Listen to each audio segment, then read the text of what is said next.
2026년 7월 22일 수요일 새벽 기도입니다.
마가복음 4장 35절부터 41절입니다.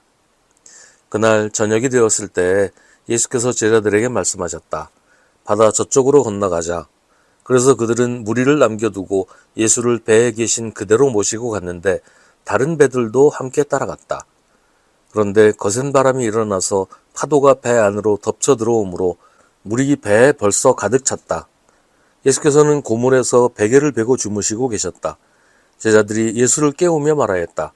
선생님, 우리가 죽게 되었는데도 아무렇지도 않으십니까? 예수께서 일어나 바람을 꾸짖으시고 바다더러 고요하고 잠잠하여라 하고 말씀하시니 바람이 그치고 아주 고요해졌다.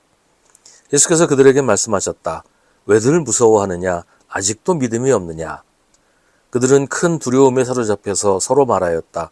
이분이 누구이기에 바람과 바다까지도 그에게 복종하는가? 아멘.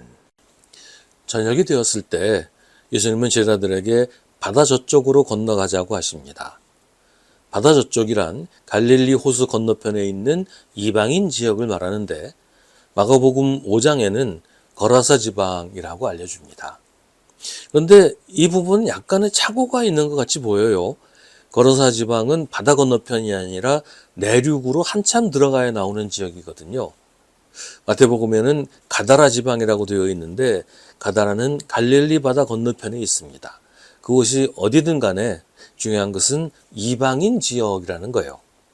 예수님은 이방인들을 만나시려고 거라사로 가시는 것입니다. 예수님이 타신 배와 함께 다른 배들도 예수님을 따라 바다를 건넙니다.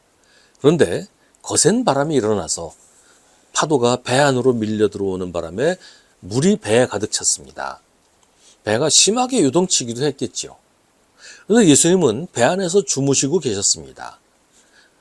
피곤하기도 하셨겠지만 그런 상황이라고 해서 겁을 내거나 걱정하시지 않으셨을 테니까 그 와중에도 마음 편히 주무실 수가 있으셨겠지요.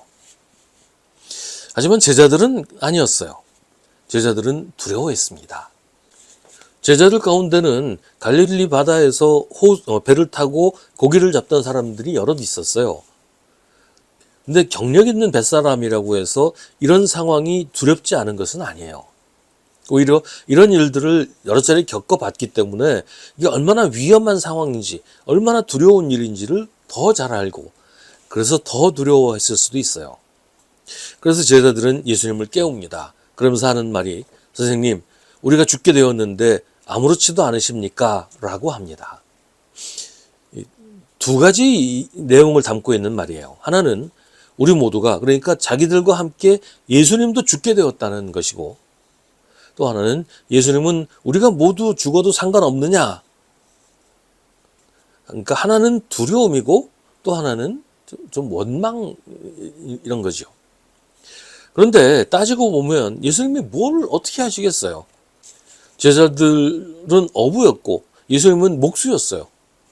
이런 상황에서 목수가 뭐 할 수 있는 일이 있겠어요? 뭘 한다고 하면 어부들이 해야죠. 그런데도 이들이 예수님을 깨운 것은 뭐 단순히 같이 물을 퍼내자고 하는 그런 정도가 아니지요. 아마도 그래도 예수님이라면 뭔가 하실 거라는, 뭘 하실 수 있을 거라는 기대 때문이 아니었을까요? 뭔가 하실 수 있는 분이 아무것도 하지 않고 잠만 주무시는 게 못마땅했을 수도 있겠죠. 그러니까 제자들이 아예 예수님에 대한 믿음이나 기대가 없었던 건 아니라는 거예요. 제자들이 깨우니까 예수님이 잠에서 깨어나셔서 바람을 꾸짖으시고 바다더러 고요하고 잠잠하라고 하십니다.